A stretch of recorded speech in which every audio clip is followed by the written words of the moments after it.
ভক্তি বহুবিধ নহয় মা, ভক্তি এবিধহে। এই ভক্তিবিধৰ নাম হ'ল নিৰ্গুণ ভকতি। এতিয়া এই নিৰ্গুণ ভকতি পাবলৈ হ'লে জীৱই কি এৰিব লাগিব সিদ্ধান্ত দিলে সগুণ ভক্তি ত্যাগ কৰিব লাগিব। এতিয়া সগুণ ভক্তিৰ অকণমান কেইটামান পথ ইয়াত প্ৰকাশ কৰিলে।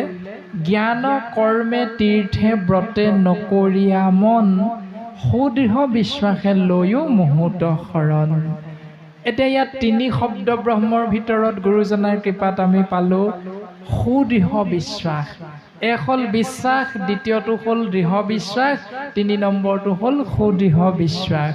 এতিয়া আপুনি মই বিশ্বাসৰ দ্বাৰা ভগৱন্তক ভজিছোঁ নে দৃঢ় বিশ্বাসেৰে আমি ভক্তি কৰিছোঁ নে সুদৃঢ় বিশ্বাসেৰে ভক্তি পন্থ আমি আঁকোৱালি লৈছোঁ, এয়া আমাৰ নিজৰ নিজৰ চিন্তা। শাস্ত্ৰই ক'লে সুদৃঢ় বিশ্বাসে লৈও মুহূৰ্ত শৰণ। সেই মাতৃ জীৱই মোৰ চৰণত যদি সুদৃঢ়ভাৱে বিশ্বাস কৰি লৈ শৰণাপন্ন হয়, সেই জীৱৰ গতি হ'বই হ'ব বুলি কৈছে।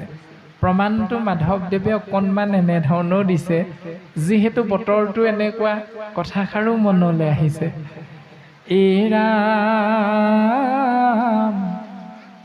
হেহিটো দিনক ভাই দুৰ্দিন বুলিয়া মানুহ, মেঘাচন্ন হয় দুৰ্দিন, হৰি কথা অমৃতৰ সম্যক আলাপ ৰখে, যিটো দিন হয় বিহীন। হে জীৱ, তোমালোকে চোৱাচোন কি বুলি ক'লে, হেহিটো দিনক ভাই দুৰ্দিন বুলিয়া মানুহ। তোমালোকৰ কাৰণে সেইটোৱে আটাইতকৈ বেয়া দিন। কোনটো? মেঘাচন্ন নহয় দুৰ্দিন। গাজি গুমৰি মেঘে বৰষুণ দিয়া, গাজনি ঢেৰেকনি মৰা যিটো বতৰ আপুনি মই স্বচকুৱে দেখা পাওঁ, সেই বতৰটোলৈ আপোনাৰ মোৰ সৰ্বসাধাৰণতে অকণমান হ'লেও ভয় লাগে। গতিকে সেই দিনটো আকৌ শাস্ত্ৰই বেয়া দিন নহয় বুলি কৈছে। কোনটো দিন বেয়া? হৰি কথা অমৃতৰ সম্যক আলাপ ৰখে, যিটো দিন হয় বিহীন বুলি কৈছে। যিটো দিন অমৃতময় কৃষ্ণ নাম বা কৃষ্ণ কথা শ্ৰৱণ আৰু কীৰ্তন কৰিবৰ বাবে আপুনি মই সুবিধা নাপালোঁ বুলি কৈছে, সেইটো দিন আমাৰ আটাইতকৈ বেয়া দিন বুলি কৈছে। এতিয়া আজিওতো বৰষুণ দি আছে, ভালনে বেয়া পিছে? শাস্ত্ৰৰ সিদ্ধান্ত মৰ্মে আজিৰ দিনটো বৰষুণ দি আছে যদিও ভাল দিন। কিয়? আমি অমৃতময় কৃষ্ণ নাম শ্ৰৱণ আৰু কীৰ্তন কৰিবলৈ ভকতৰ সংগ পালোঁ, সাধু সংগ পালোঁ। কিন্তু তাৰ পাছতো শাস্ত্ৰই এই বুলিও সিদ্ধান্ত দিছে যে এই সুদৃঢ় বিশ্বাসে লৈও মুহূৰ্ত শৰণ। আমাৰ সেউকী বাপজনে নিমন্ত্ৰণ কৰিলে নগ'লে বেয়া পাব। এই বুলি আজি অনুষ্ঠানলৈ আহিছোঁ নেকি? যদি এই বুলি আহিছোঁ, এইটো এটা বিশ্বাস। তাৰ পাছতে দৃঢ় বিশ্বাসটো হ'ল গগৈ বাপু যাব, শইকীয়া বাপু যাব, গৈয়ে চাওঁচোন কিনো ওলাব। নিশ্চয় ভকতৰ সংগত কৃষ্ণ কথাই ওলাব, বেলেগ নোলায়, অকণমান হ'লেও শুনি আহিম, এই বুলি ভবাটো দৃঢ় বিশ্বাস। আৰু যেতিয়া আমি সেউকী বাপজনে নিমন্ত্ৰণ কৰাৰ দিনটো, যেতিয়া আমাৰ নিমন্ত্ৰণী পত্ৰ বা নিমন্ত্ৰণী কথাষাৰ আমাৰ কাণত স্পৰ্শ হ'ল যে শইকীয়া বাপ আমুক তাৰিখে আমি ভকতৰ সেৱাৰ কৃষ্ণ নাম প্ৰকাশৰ এভাগ অনুষ্ঠান ৰাখিব বিচাৰিছোঁ, আপোনাহঁত আহিব লাগিব। সেই দিনটো আজিৰ পৰা হয়তো এমাহৰ আগতো হ'ব পাৰে, দুমাহৰ আগতো হ'ব পাৰে। যিদিনাই আমাৰ কাণত স্পৰ্শ হ'ল, সেইদিনাৰ পৰা যে আমি আজি এই মুহূৰ্তটো পাবলৈ হাবিয়াস কৰি আছোঁ, এই ভাৱনাটোক কোৱা হৈছে সুদৃঢ় বিশ্বাস বুলি কৈছে। এতিয়া সেইকাৰণে আহিছোঁ নে মাতিলে কাৰণেই আহিছোঁ নে কিনো ওলাই চাওঁগৈ বুলি আহিছোঁ, ভাৱনাটো কিন্তু নিজৰ নিজৰ। এতিয়া শাস্ত্ৰই কোনটো গ্ৰহণ কৰিবলৈ কৈছে? সুদৃঢ় বিশ্বাস বুলি কৈছে।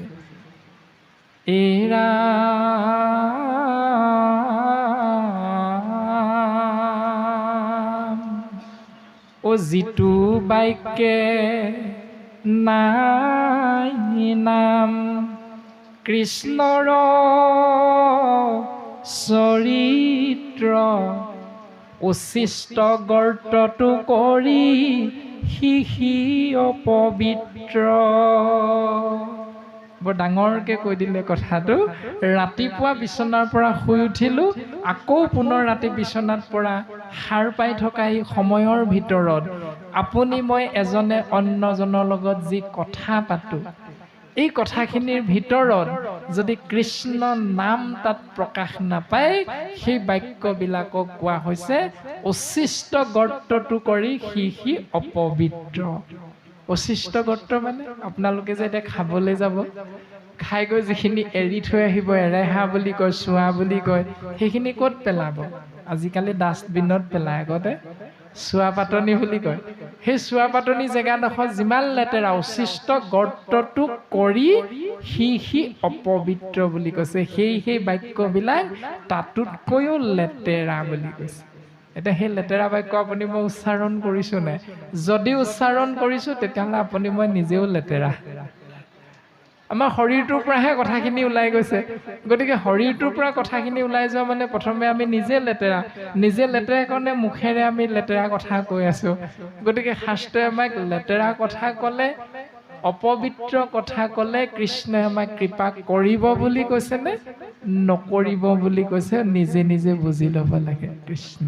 এতিয়া ইয়াত কি প্ৰকাশ হৈ আছে? শাস্ত্ৰই সিদ্ধান্ত দিলে, ৰাম যিটো বাক্যে আছৈ গুণ নাম মাধৱৰ, সি বাক্যে হৰৈ পাপ জনসমূহৰ। যি বাক্যে আছৈ গুণ নাম মাধৱৰ, যি বাক্যত কৃষ্ণ নাম সন্নিৱিষ্ট হৈ আছে, সেই নামৰ দ্বাৰাহে সমস্ত সভাসদবৰ্গ জীৱৰ কল্যাণ হ'ব বুলি শাস্ত্ৰই সিদ্ধান্ত দিছে। কৃষ্ণ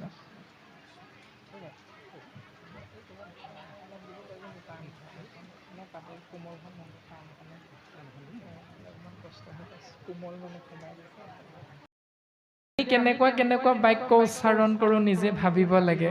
শাস্ত্ৰই এইটো সিদ্ধান্ত দিছে, যিখন গৃহত আপুনি মই বাস কৰি আছোঁ, সেই গৃহত যিদিনা কোনো ভকতৰ পদধূলি নপৰে, সেই গৃহখনক সৰ্পৰ গৰ্ত বুলি কৈছে, সাপৰ গাঁত বুলি কৈছে। বোলে প্ৰমাণ কেলে? সাপৰ গাঁতৰ ওচৰলৈহে আপুনি মই নাযাওঁ, যাম জানো? কেতিয়াও নাযাওঁ। এতিয়া সাপৰ গাঁতৰ ওচৰলৈ যি ধৰণে নাযাওঁ, বৰলৰ বাঁহ বা কন্দু বাঁহ এটা ওচৰলৈ যি ধৰণে আপুনি মই নাযাওঁ, হেৰি টান এখন আছে নি চব বাঁহৰ একেটাই খবৰ দিয়ক। কৃষ্ণ অকণমান কোমল যে, মানে বেছি কোমল পাইছে, মানে কোমল পোৱা কাৰণে হৈছে অকণমান পাই দিয়ক। কৃষ্ণ কৃষ্ণ কোমল হোৱা কাৰণে কৃষ্ণ অকণমান টান হ'ব ইয়াত।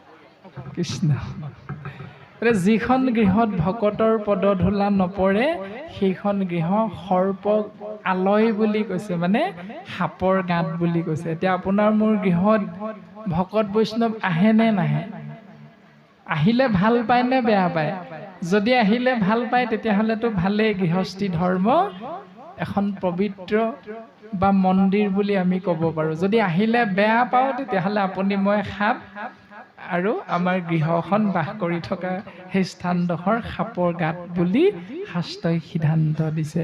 গতিকে সেই মাতৃ জ্ঞান, কৰ্ম, তীৰ্থ, ব্ৰত এইবিলাক তুমি পালন কৰিবলৈ নাযাবা। এইবিলাকৰ দ্বাৰা জীৱৰ কল্যাণ নহয়, আৰু এইবিলাক হ'ল সগুণ ভক্তি, আৰু তুমি মোৰ চৰণত শৰণাপন্ন হোৱা, এয়া হ'ল নিৰ্গুণ ভক্তি, কেৱল মোৰ নাম। অৰ্জুনকো কৈছে ভগৱন্ত পুৰুষে, সৰ্বধৰ্ম এৰি এক শৰণ সাক্ষাৎ, সৰ্বধৰ্ম এৰি এক শৰণ সাক্ষাৎ, সুদৃঢ় বিশ্বাসে সখী লৈয়োক আমাক। তুমি আমাৰ চৰণত শৰণাপন্ন হোৱা, তেতিয়া কি হ'ব? ঊৰ্ধ্ব বাহু কৰিহেৰা কৰোঁ অংগীকাৰ, সমস্ত পাপতে মই কৰিব উদ্ধাৰ বুলি কৈছে।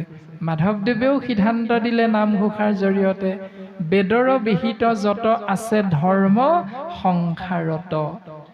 বেদত উল্লেখ কৰা যিমানবিলাক ধৰ্ম আছে, সেই ধৰ্মবিলাক আপুনি মই সংসাৰত কিবা এটা নহয় কিবা এটা ধৰ্ম সকলোৱে পালন কৰি আছোঁ।